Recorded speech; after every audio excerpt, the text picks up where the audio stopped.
mommy issues. Maybe it is that deep. I was talking to my friend about how I've always felt a little more uncomfortable in female friendships, and I've always chalked that up to one, having brothers and being more interested in tomboy activities, two, being a little middle school brat and trying to be different and essentially not like the other girls, and three, I'm bi. I didn't realize that super early on.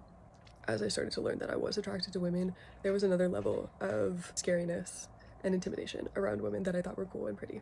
I was coming to realize just last night as I was driving home from my friend's house that my mom was not super affectionate growing up. My parents never said I love you out loud until early adulthood, but for my dad, he was always super affectionate. He would hug us every day. He was very loving. He would write I love you in birthday cards, and I always felt it. I never questioned it. But with my mom, I think for me, being a daughter and with a typical mom and daughter relationship, always felt like she was colder to me than my brothers, and I always felt like I was treated differently, and she couldn't acknowledge that or admit that.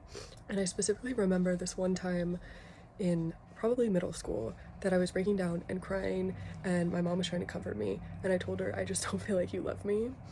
And it was a whole thing. And I think a lot of moms and daughters have these conflicts, and these things come to a big head, and these are things that I've never had with my dad. I've fought with my dad, but it never felt as emotionally extreme. It never felt detrimental to our relationship. With my mom, I've had periods in my life where I felt so devastated that I didn't know if I could have her in my life anymore.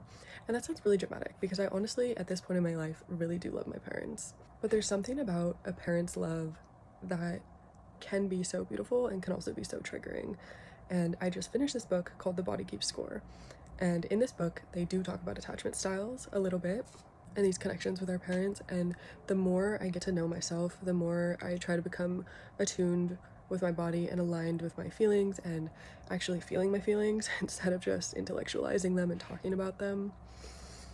I am starting to understand these patterns of attachment styles, core wounds, how I felt as a child, and how that's affected me today and how that shapes me today. And as I learn about reparenting and my inner child, I've come to see that those concepts are very real and very true for me and have actually been really helpful in me rectifying the relationship with myself and with my parents and with my other relationships in the world.